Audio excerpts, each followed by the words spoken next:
तो यहाँ पर एक डेट लिखते हैं जिससे बोलते हैं 21 मार्च। क्या बोलते हैं?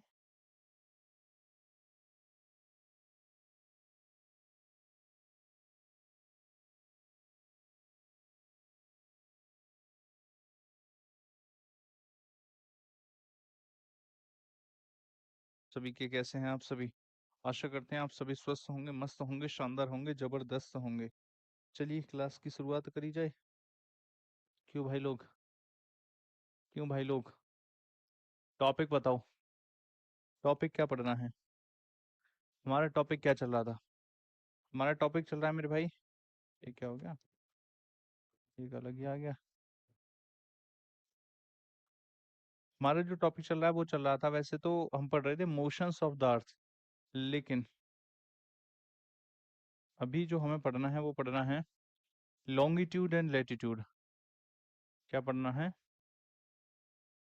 Longitude and latitude. Longitude and latitude. समझ गए बात को? आ जाओ। अक्षांश एवं देशांतर रेखाएं। अक्षांश एवं देशांतर।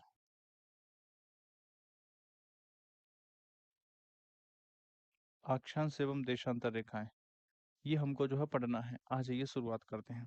अच्छा, कल हमने क्या पढ़ा था? कल हमने मोशंस पढ़े थे ना। मोशंस के बाद मैंने बताया था दिन रात के होते हैं, है ना, सबसे बड़ा दिन वगैरह। चलो एक बार हल्का सा रिवीजन कर लेते हैं, फिर लॉन्गिट्यूड और लेटिट्यूड की तरफ आएंगे। एक बार फटाफट से हल्का सा रिवीजन कर लेते हैं, फिर जो है लॉन्गिट्यूड और लेटिट्यूड की तरफ आएंगे। एक काम करते हैं, यहाँ बनाते हैं पृथ्वी। क्या बनाते हैं? यहाँ बनाते हैं पृथ्वी। जैसे मान लेते हैं कि ये पृथ्वी है। ये क्या है? मान लेते हैं कि ये जो है पृथ्वी है। और अगर हम इसको पृथ्वी माने और देखें कि इसके बीचों बीच से एक रेखा गुजरती है, इसे क्या कहेंगे? ये होगी आपकी 0 डिग्री। ये कौन सी हो जाएगी?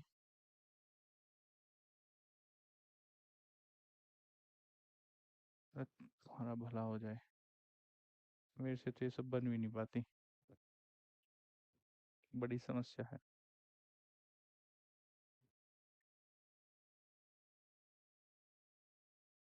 ठीक है, मान लेना भाई, टेढ़ी मेढ़ी हो तुम मान। ठीक है, ऐसे मान लो, बहुत बढ़िया बनी है। ठीक है, कैसे मानोगे? बहुत बढ़िया बनी है। थोड़ा गैप बना के, गैप के साथ बनानी थी वैसे। चलो कोई नहीं, दोबारा से बना देते हैं। बन गई। ठीक है, ये 3 रेखाएं हो गई। ये क्या हो गई? ये 3 रेखाएं हो गई। अब जब ये 3 रेखाएं हो गई, इनमें से इसे 0 डिग्री कहा जाता है, इसे ट्रॉपिक ऑफ कैंसर कहा जाता है, और इसे ट्रॉपिक ऑफ कैंसर कहा जाता है। और जब ये कहा जाता है तो मेरे भाई कोई इशू 1% है ही नहीं।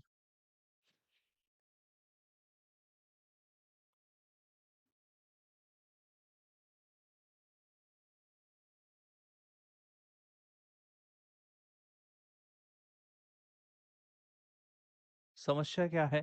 समस्या ये है मेरे भाई, सुनो। समस्या कुछ नहीं है। जब सनलाइट पड़ती है तो यहाँ पर हमारा भारत है। यहाँ पर क्या है? यहाँ पर अपना भारत है।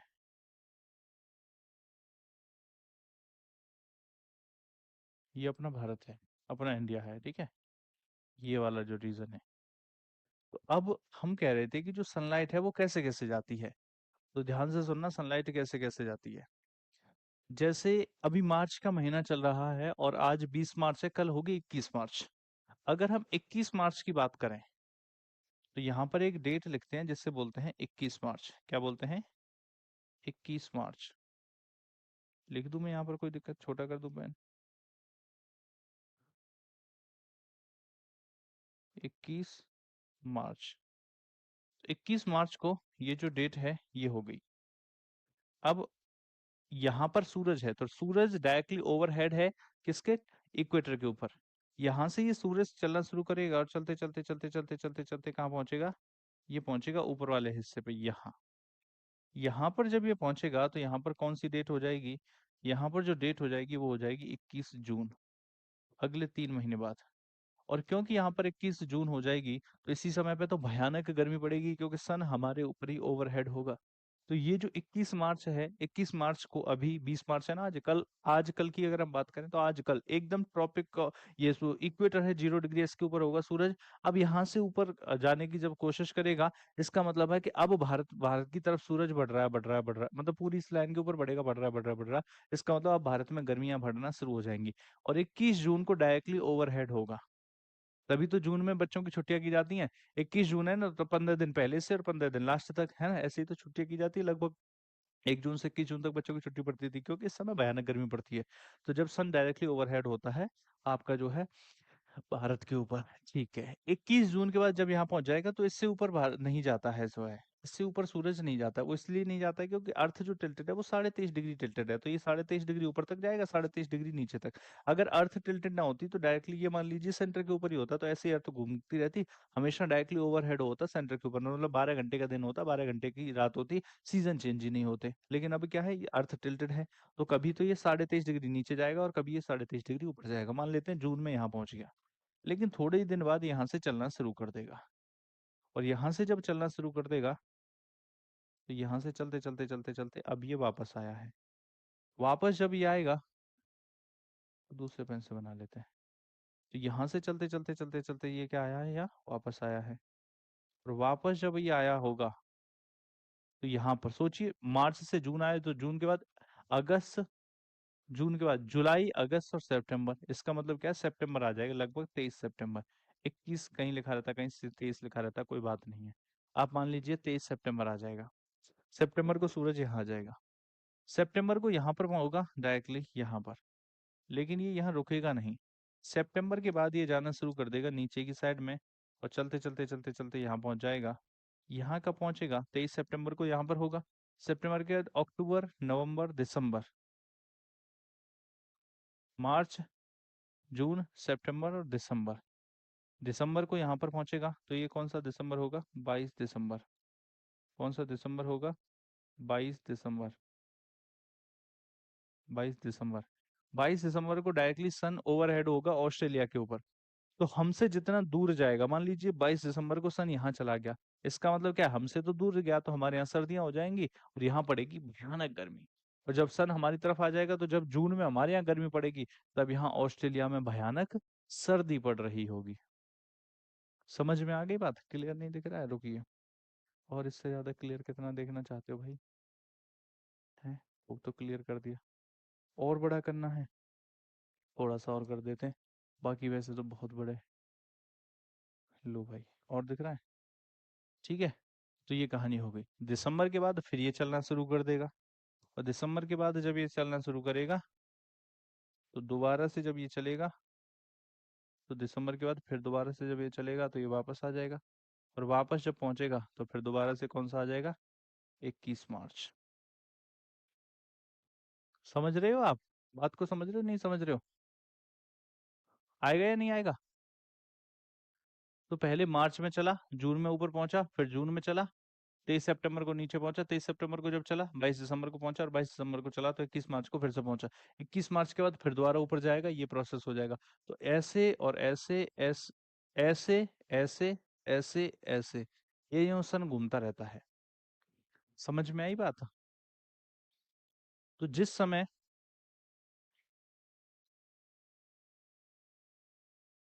ऐसा समझो, जिस समय पे समर, ये जो मार्च से लेकर के जून का महीना है, अब इसी को तो समर सीजन कहेंगे। अब जो चल रहा है, ये क्या चल रहा है, कब क्या स्टार्ट हो जाएगा, ये समर सीजन स्टार्ट हो जाएगा। और गर्मियों से लेकर के ये वाला जो सीजन होगा, इसी को भैया ऑटोमन सीजन कहा जाता है। मॉनसून वाला बेसिकली ऑटोमन सीजन कहा जाता है। सितंबर के लेकर के जब दिसंबर वाली जो बात आएगी, सितंबर से लेकर के जो दिसंबर वाली बात आएगी बेसिकली जो है,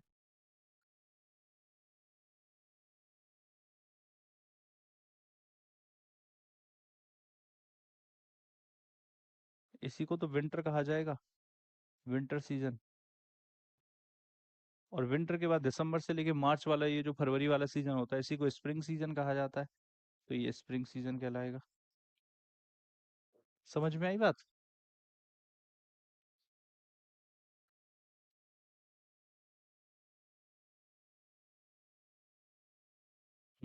तो summer season, Ottoman season, winter season, spring season, ये 4 सीजन हो गए। 3 महीने तक ये चलेगा, 3 महीने तक ये चलेगा, 3 महीने तक ये चलेगा, और भैया 3 महीने तक ही ये चलेगा। ये 3 3 महीने के होते हैं। ऐसे करके 12 महीने हो जाते हैं। पहले बताओ ये बात समझ में आई या नहीं आई? पहले बताओ ये बात समझ में आई नहीं आई? अगर हम इंडिया में लॉन्गेस्ट डे की बात करें, लॉन्गेस्ट डे इन इंडिया कौन सा होगा? बताओ भाई। Longest day.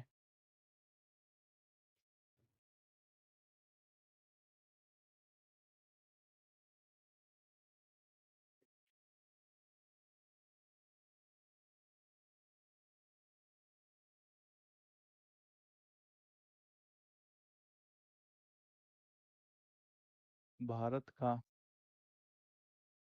सबसे बड़ा दिन, सबसे लंबा दिन, सबसे बड़ा दिन कह लो या लंबा दिन कह लो, बात तो वही है।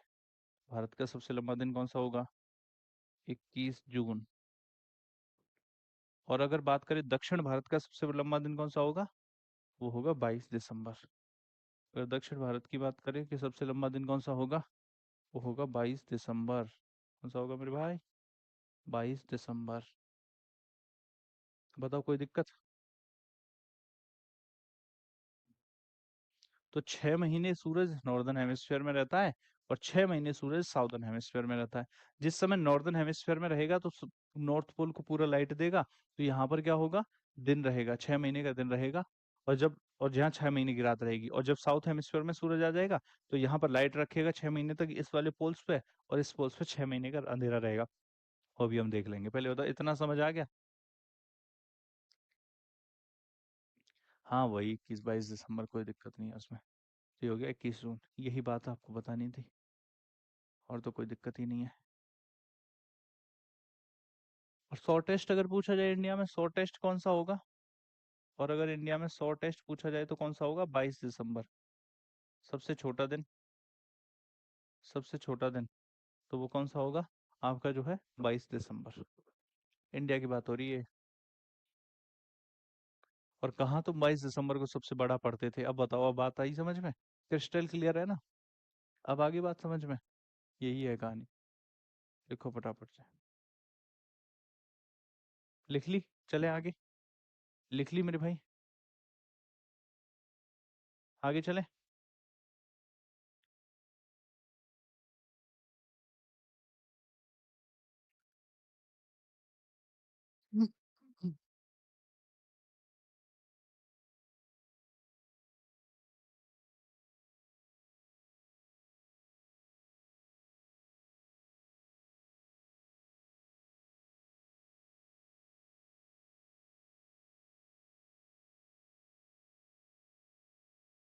चलिए, बहुत बढ़िया। एक बात और लिख लीजिए बस। देखो, जो पृथ्वी है ना, जैसे ये पृथ्वी बनाई हमने, अब जो पृथ्वी है वो क्या है कि थोड़ी सी टिल्टेड है। एक और पृथ्वी बनानी पड़ेगी।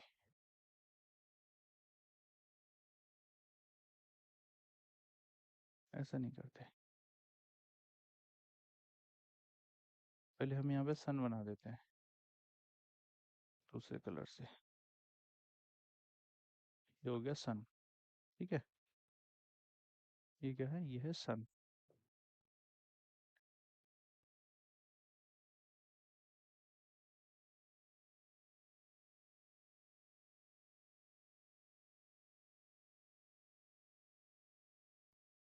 अब हम अपनी पृथ्वी बनाएंगे, ठीक है।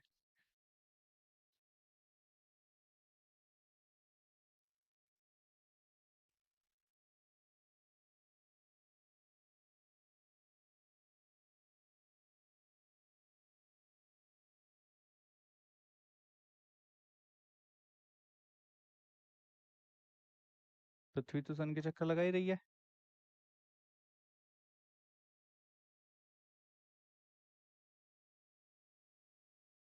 ठीक है ना? पृथ्वी तो सन के चक्कर लगा ही रही है।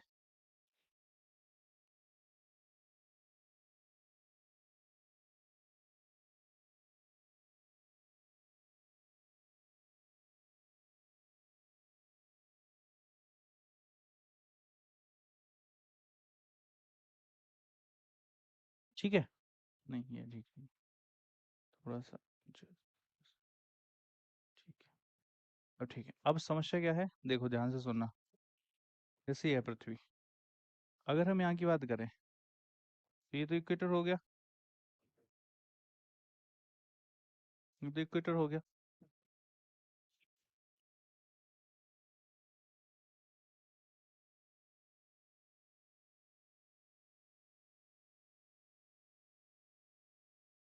अब सुनो,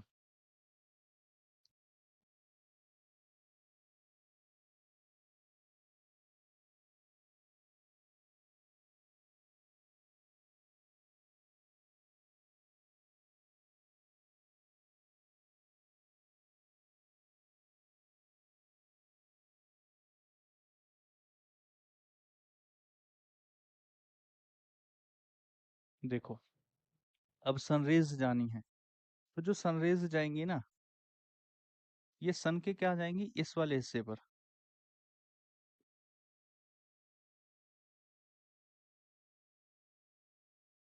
और यहाँ पर जो सनरेज जाएंगी वो सन के इस हिस्से पर जाएंगी। ठीक है, और यहाँ पर अगर हम कहें तो ये नॉर्थ है और ये साउथ है, ये नॉर्थ हेमिस्फीयर है और ये साउथ हेमिस्फीयर है। समस्या क्या हो गई, यहाँ पर जब सनरेज जाएंगी तो पृथ्वी कितना भी घूम ले, ये जो पोल्स वाला रीजन है ना, पोल वाला रीजन है, यहाँ पर 6 महीने का दिन रहेगा, 6 मंथ्स तक, जिस समय तक, क्योंकि 6 महीने नॉर्थ हेमिस्फीयर में सूरज कितने दिन रहता है, 3 और 3 6 महीने, साउथ हेमिस्फीयर में 3 और 3 6 महीने।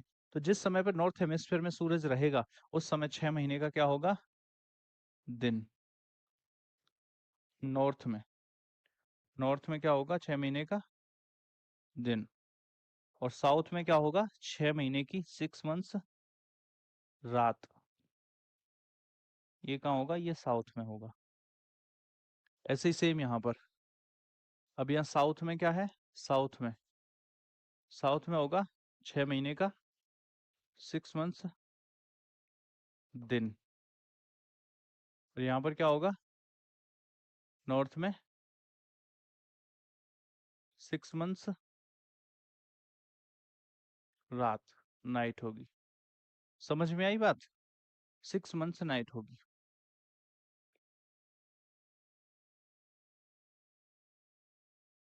अब ये कब से कब तक होगा, देखो 21 मार्च से लेकर के घूम करके दोबारा आया 23 सितंबर तक, तो 21 मार्च से 23 सितंबर नॉर्थ में है सूरज, इसका मतलब नॉर्थ में दिन होगा। तो यहाँ मैं लिखना चाहूँ तो ये कब से कब तक की कहानी है, 21 मार्च से, ये कब से कब तक की कहानी है, ये है 21 मार्च से लेकर के, ये जो कहानी है ना मेरे भाई, ये है 21 मार्च से लेकर के 23 सितंबर तक की।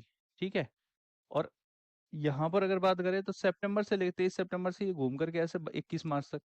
तो ये जो कहानी है ये कब से कब तक की है, ये है 23 सितंबर से लेकर के 21 मार्च तक की। तो 6 महीने का दिन और 6 महीने की रात होते हैं पोल्स की साइड में। समझ में आ गई बात, ये पृथ्वी अगर सीधी होती तो सीधी लाइट यहीं पर जाती, लेकिन अब ये टिल्टेड है तो ऐसे और ऐसे करके लाइट जाती है, तो इस वजह से 6 महीने का दिन और 6 महीने की रात होती है। ये तो कल बनाया था, कल बनाया था वो तो ठीक है, लेकिन 6 महीने वाला कॉन्सेप्ट तो हमने आज सिखाया आपको। वो एक बार में ही सारी चीजें समझ नहीं आती हैं मेरे भाई, एक बार में सारी चीजें समझ नहीं आती हैं। लिख लो फटाफट से, लिख लिया, बढ़े आगे, लिख लिया हो तो बढ़े आगे फिर, लिख लिया हो तो बढ़े आगे। भाई जो बोर्ड पे जो कुछ भी मैं लिखता हूँ वो सब तो बनाना ही है ना, बोर्ड पर मैं जो कुछ भी लिखता हूँ वो सब कुछ बनाना है भाई, यही तो इम्पोर्टेंट है। तो पहले ये, फिर इसके बाद में ये।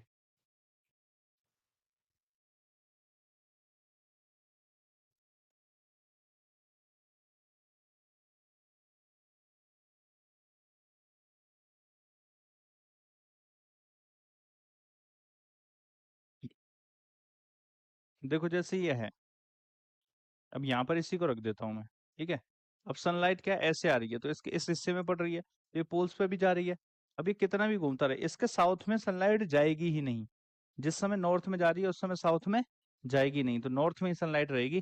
कितना भी घुमा लो इस पृथ्वी को, देखो पृथ्वी कितनी भी घूम जाएगी, लेकिन ये लाइट यहाँ से यहाँ तक ही रहेगी, तो यहाँ तक हल्की हल्की जाएगी प्रकाश, हल्का हल्का। लेकिन साउथ में इस जगह पे देख रहे हो प्रकाश जाएगा, कोई नहीं जाएगा। और जब हम इस ग्लोब को ऐसे रख देंगे, इस ग्लोब को जब हम ऐसे रख देंगे, अब प्रकाश कहाँ जा रहा है? अब प्रकाश जो है यहाँ जा रहा है, इस जगह पे। देख रहे हो, इस पूरे साउथ हेमिस्फीयर में जा रहा है। और जब ये साउथ हेमिस्फीयर में जा रहा है, तो कितना भी घुमा लीजिए, ये नॉर्थ में लाइट नहीं जाएगी। तो नॉर्थ में क्या रहेगा? अंधेरा। साउथ में रहेगा, साउथ में रहेगा 6 महीने का दिन। अब क्या रहेगा? 6 महीने का दिन। देखो इसको ऐसे ही पकड़ो बस, यहाँ 6 महीने का दिन नॉर्थ में है, और यहाँ पर 6 महीने का दिन साउथ में है। ये आपको प्रैक्टिकली समझ आ गया होगा। आया नहीं आया बताओ भाई? समझ में आया नहीं आया? तो जब ये तो पृथ्वी है ना, ये तो बस सूरज के चक्कर लगा रही है ऐसे करके, ऐसे ऐसे करके, ऐसे ऐसे करके, ये ऐसे ही तो टिल्टेड है।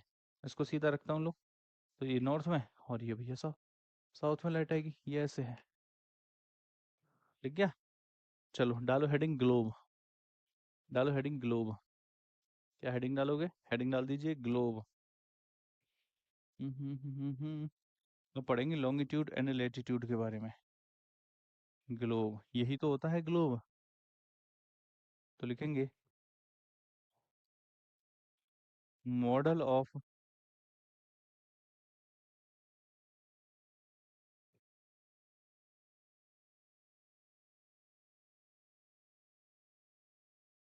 अर्थ is called globe. Model of earth is called globe. पृथ्वी का प्रारंभ ग्लोब कहलाता है। पृथ्वी का प्रारंभ ग्लोब कहलाता है।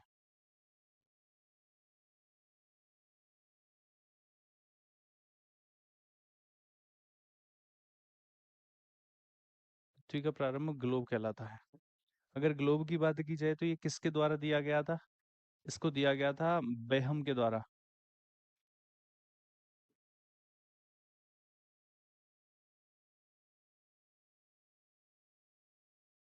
इसके द्वारा सबसे पहले ग्लोब को रेडी किया गया था, बेहम के द्वारा। सबसे पहले जो ग्लोब रेडी किया गया था, वो बेहम के द्वारा किया गया था। अरे क्या लिख रहा हूँ? बेहम, ठीक है मेरे भाई। ग्लोब, यहाँ पे लिखेंगे छोटी सी बात कि सम आर्टिफिशियल, ऐसा नहीं है कि ग्लोब पर पाई जाती है, खोदी हुई नहीं है इसमें जमीन में। Some artificial lines has been drawn on globe.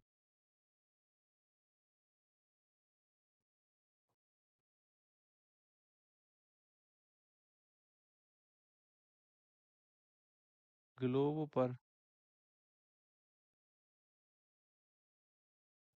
कुछ काल्पनिक रेखा खींची गई हैं।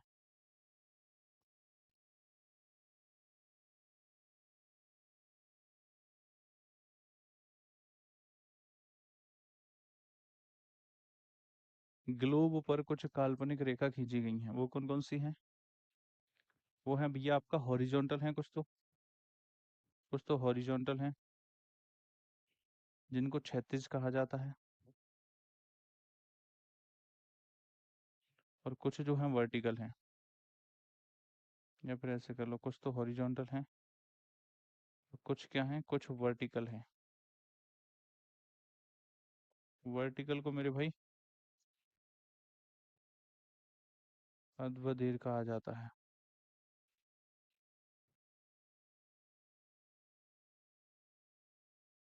अगर इनके नाम लिखना चाहो तो इन्हीं को लेटीट्यूड कहा जाएगा। जो लेटी हुई रेखा है वो लेटीट्यूड, अभी दिखाऊंगा। लेटीट्यूड यानी कि अक्षांश कहलाती हैं। लेटीट्यूड यानी कि अक्षांश कहलाती हैं। और इन्हें लॉन्गिट्यूड कहा जाता है। अभी बताऊंगा कैसे याद होंगी ये। लॉन्गिट्यूड यानी कि देशांतर कहलाती हैं, देशांतर कहलाती हैं।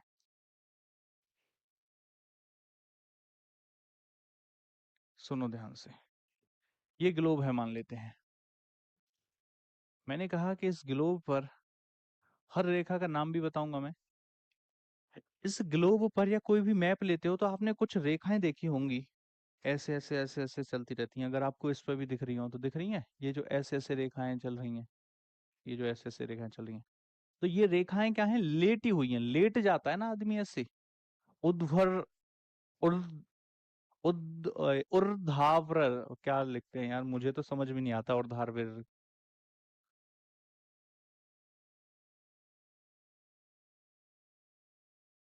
क्या लिख रहा है ये बालक, लिख रहा है क्या? उद्धा, दोबारा बताना भाई, कैसे लिखेंगे? उद, जो भी बोलते हो, जो भी लिखते हो यार इसको। अब ठीक है। तो इस पे आपने कुछ रेखाएं देखी होंगी जो लेटी हुई हैं, इन्हीं को लैटिट्यूड कहा जाता है। और कुछ रेखाएं इसमें ऐसे ऐसे देखी होंगी जैसे तरबूज की फरी की तरह होती हैं, उन्हें लॉन्गिट्यूड कहा जाता है। लेटी हुई लेटीट्यूड, लॉन्गी मतलब जब आदमी खड़ा हो जाता है तो वो लंबा दिखता है तो लॉन्गी, तो जो रेखाएं खड़ी हुई होंगी, खड़ी, वो लॉन्गिट्यूड, और जो रेखाएं लेटी हुई होंगी वो लेटीट्यूड। तो लेटीट्यूड और लॉन्गिट्यूड जो खड़ी रेखाएं, तो वही जितनी भी रेखाएं, ऐसा नहीं है कि पृथ्वी में खुदी हुई हैं, इन रेखाओं को क्या कहा जाता है, लॉन्गिट्यूड एंड लेटीट्यूड। समझ में आए मेरे भाई? समझ में आई बात? ठीक है। अगर हम यहाँ पर बनाने की कोशिश करें तो आप कैसे बना सकते हो? यहाँ पर अगर हम बनाने की कोशिश करें,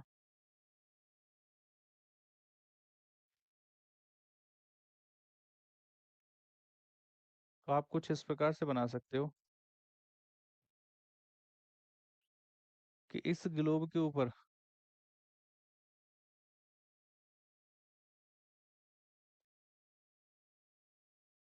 ऐसे करके,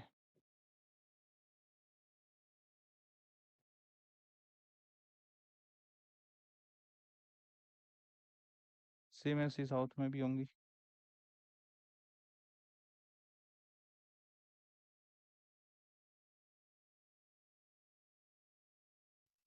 समझ गए बात को?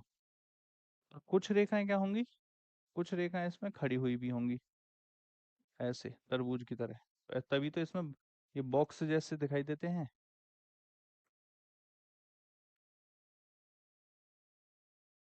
ये ग्लोब ऐसे ही तो दिखता है आपको। हाँ या ना बताओ, हाँ या ना, हाँ या ना बताओ भाई फटाफट से। ऐसे ही दिखता है ग्लोब, के नहीं दिखता है? तो जो ये रेखाएं हैं, इनको क्या कहा जाता है, इनको कहा जाता है लॉन्गिट्यूड, लॉन्गिट्यूड। और जो ये रेखा है व्हाइट वाली, जो लेटी हुई है, इनको कहा जाता है लेटीट्यूड। लेटीट्यूड मीन्स अक्षांश, अक्षांश। और लॉन्गिट्यूड मीन्स देशांतर। बताओ, इतना क्लियर हुआ? क्यों बनाई जाती है, इनका क्या महत्व है, वो सब तो मैं बताऊंगा। कितनी रेखाएं हैं, पहले बताओ ये वाला महत्व क्लियर हुआ। इसमें जो बॉक्स बॉक्स से बनते हैं वो कैसे बनते हैं, क्योंकि कुछ लेटी हुई रेखाएं लेटीट्यूड, और कुछ खड़ी हुई रेखाएं जो खड़े होकर लंबी दिखती हैं तो लॉन्गिट्यूड। लॉन्गिट्यूड और लेटीट्यूड है। पहले बताओ ये चीज क्लियर हुई ग्लोब वाली? हाँ या ना, जल्दी से बताओ। क्या ये चीज क्लियर हुई? क्या ये चीज क्लियर हुई, फटाफट से बताओ भाई। Longitude and latitude. फिर हम एक एक करके पढ़ेंगे।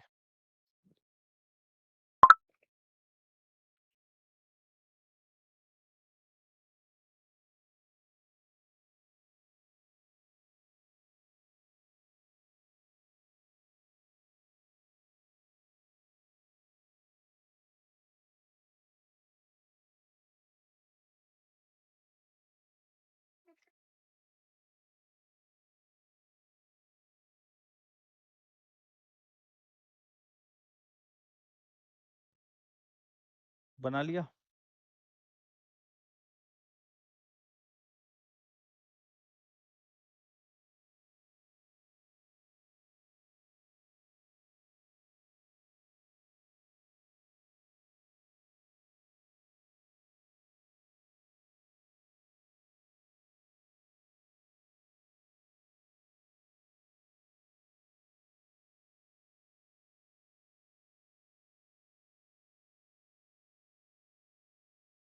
चलिए भाई, बहुत बढ़िया।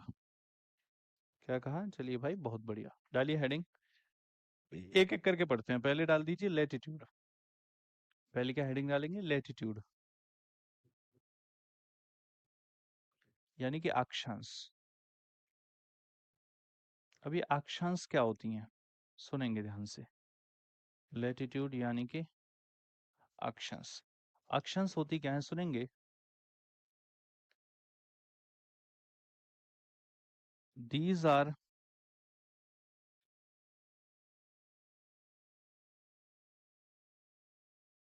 Horizontal lines like a circle.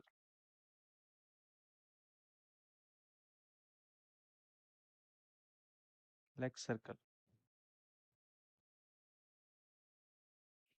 यह क्षैतिज रेखाएं हैं सर्कल की तरह। यह क्षैतिज रेखा है। यह क्षैतिज रेखा है जो वृत्त के रूप में होती हैं। वृत्त के, या ऐसे लिखो Jesus in the form of circle. In the form of circle. Form of circle. यह क्षैतिज रेखाएं जो वृत्त के रूप में होती हैं। पहले अगर किसी ने लिख लिया है तो गलत वो भी नहीं है, वो भी सही है, लेकिन और भी हम ऐसे भी लिख सकते हैं। कहने का मतलब ये है, ये क्षैतिज रेखाएं जो सर्कल के रूप में होती हैं। आ जाइए इन रेखाओं को समझने की कोशिश करते हैं। आइए इन रेखाओं को समझने की थोड़ी थोड़ी सी कोशिश करते हैं। यहाँ पर बनाते हैं पृथ्वी।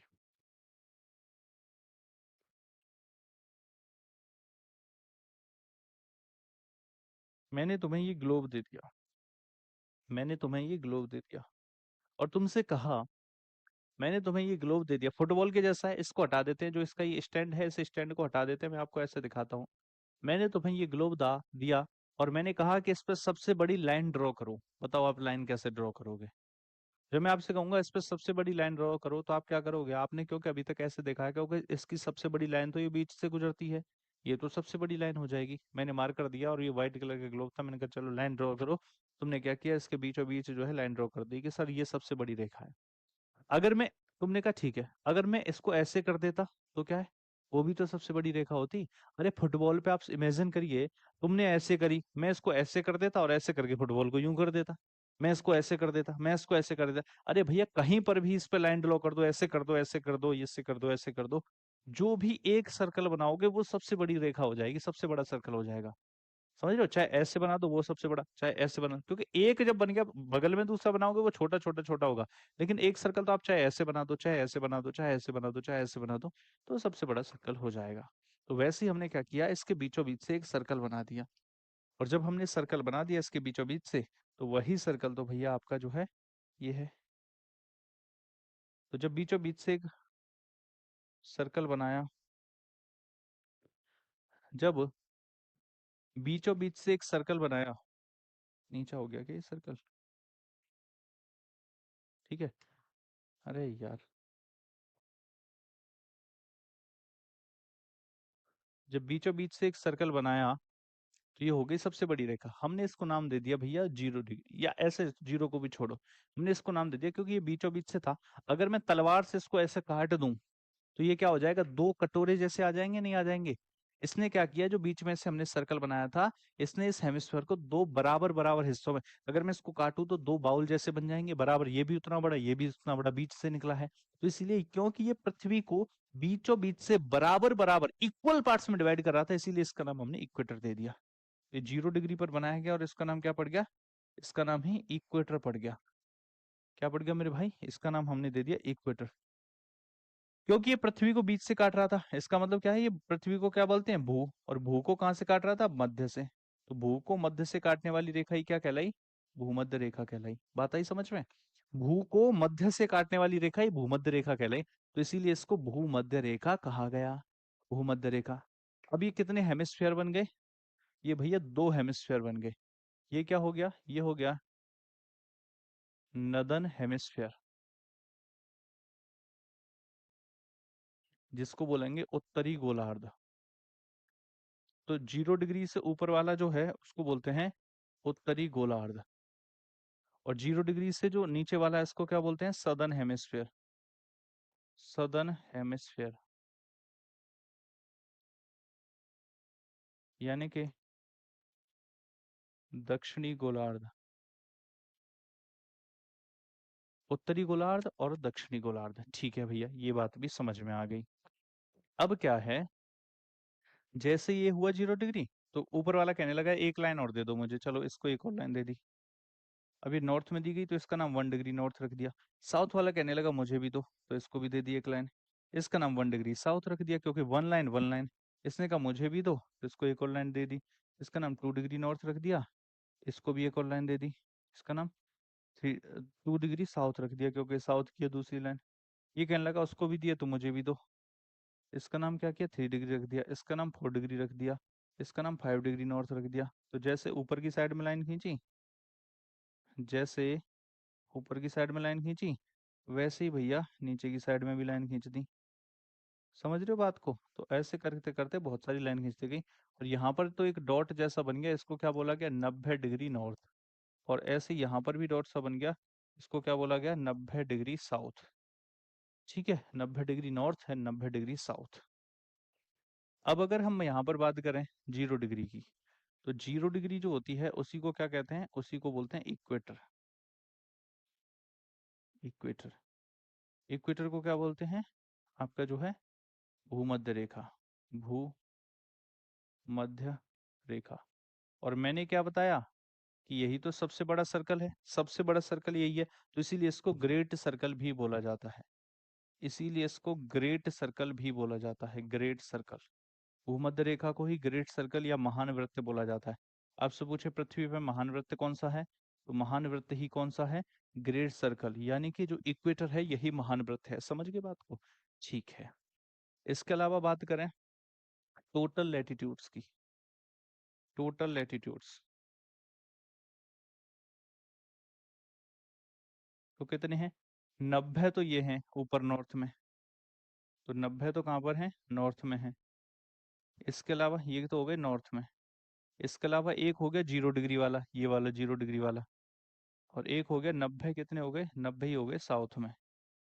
90 कहाँ पर हो गए, साउथ में, तो 90 नॉर्थ में, ये एक से लेकर के 90 तक, और एक से लेकर 90 तक साउथ में, और एक 0 डिग्री वाली ये भी तो लाइन ही है। टोटल कितने हो गए, 181। तो टोटल कितने हो गए, 181। लेकिन याद रखना ये 90 डिग्री ये वाला सर्कल नहीं है, ये क्या है, सिर्फ एक डॉट जैसा है। अगर लैटिट्यूड लाइन कहे, अगर कहीं लैटिट्यूड कितने हैं, तो टोटल लैटिट्यूड तो 180 हैं, लेकिन अगर लैटिट्यूड लाइन कहे तो वो कितनी है, 180 माइनस, ये वाला तो पॉइंट है ना, ये वाला तो पॉइंट है, तो -2 कर देना, इज इक्वल टू 179। ऐसा क्यों हुआ, because, because 90 degree north and 90 degree south are not lines, are not, या ऐसे लिखो, are points, are points, are only points, are only points, ये सिर्फ पॉइंट हैं, नॉट ना lines, are only points not lines, ये सिर्फ पॉइंट हैं, लाइन्स नहीं है। आप ऐसा कह सकते हो। तो लाइन अगर पूछे लेटीट्यूड, रेखा कितनी है, तो ये 179, 1878 होगा, एक गधा कह रहा है 178 होगा। अबे बेवकूफ आदमी, 181 में से 2 माइनस करेंगे तो 170 होगा क्या, 181 है ना ये, 181, 180, क्योंकि ये 90 ये थे, 90 ये थे, एक बीच में 181 थे, तो 181 में से 2 माइनस करेंगे। अगर तू ये कहता कि सर 180 की जगह 181 होगा, ये तो ठीक था, लेकिन 179 कैसे होगा, ये कौन सा लॉजिक है तेरा?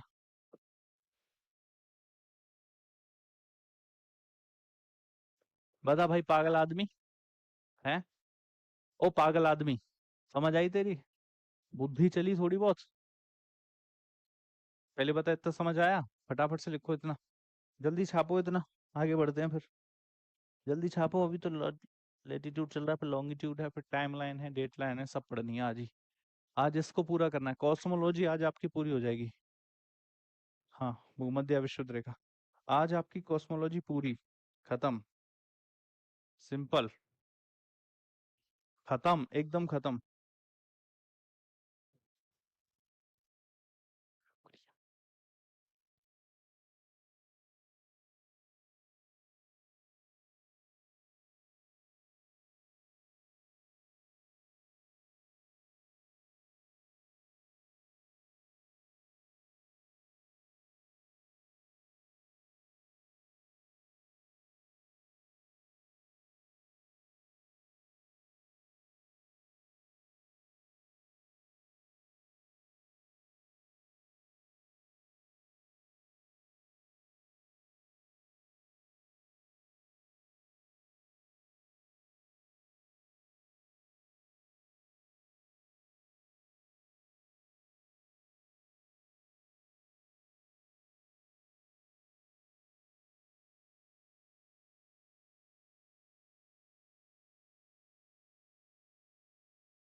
चलो भाई, हो गया, नोट कर रहे हैं, ठीक है। आ जाओ। अगर नोट हो गया तो छोटी सी बात और कर लो। एक बार फिर से बना लो। एक बार फिर से बना लो।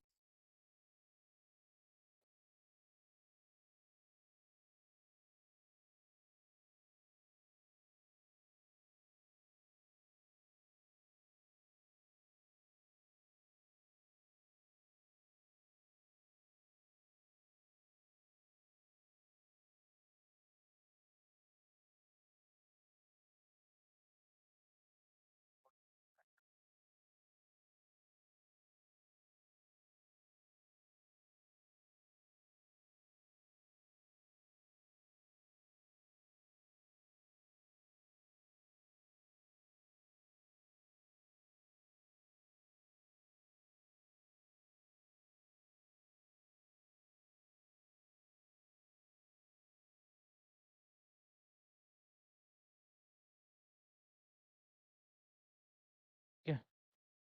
एक। दूसरा।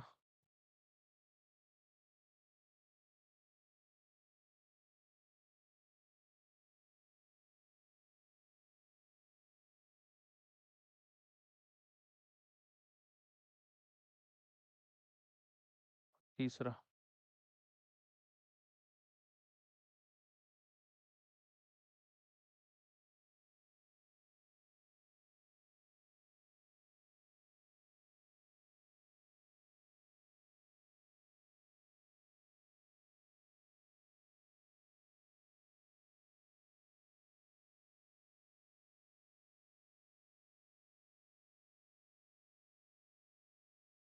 ठीक है। चलो आ जाओ। जो बीच वाला है इसे तो 0 डिग्री कहा जाएगा। लिख दो उसे। जो बीच वाला है इसको तो 0 डिग्री कहा जाएगा, दैट इज इक्वेटर।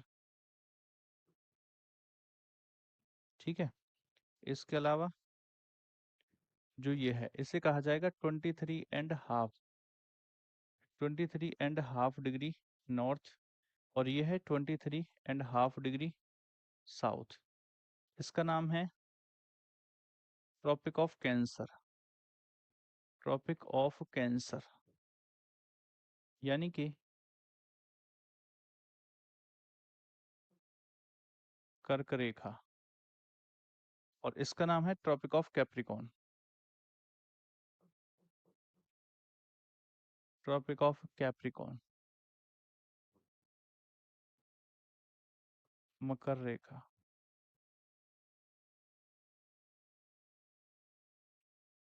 कर्क रेखा, मकर रेखा। अगर हम इसकी बात करें तो ये है 66.5 डिग्री नॉर्थ। ये है 66.5 डिग्री साउथ। इसको बोलते हैं आर्कटिक सर्कल। ये भी पूछ लेता आपसे तो इसीलिए बताया। Arctic circle. और इसको बोलते हैं एंटार्कटिक सर्कल। आर्कटिक सर्कल का मतलब होता है वृत्त। सेम ऐसे एंटार्कटिक सर्कल यानी कि अंटार्कटिक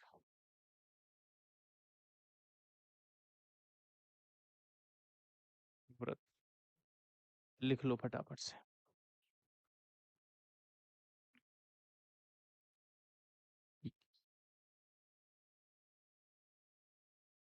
एक बच्ची कह रही है मानी कि सर आप पीपीटी से पढ़ाया करो, ऐसे लिखने में टाइम वेस्ट होता है। कोई बात नहीं भाई। अगर जिस दिन पीपीटी से पढ़ाने लग गया इतना जो आपकी बुद्धि में घुस रहा है ना, ये बिल्कुल नहीं घुसने का। जिस दिन पीपीटी से पढ़ाना शुरू कर दिया ना, बहुत आपके दिमाग में घुस रहा है, इसीलिए कह रहा हूँ लिख लो।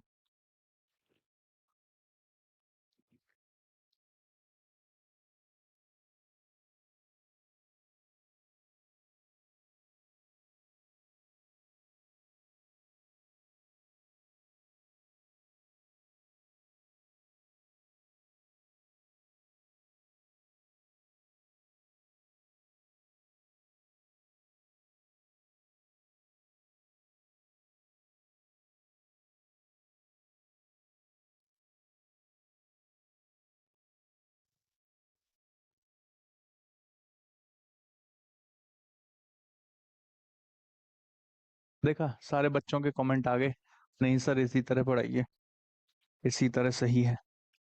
ये लिख लिया भाई।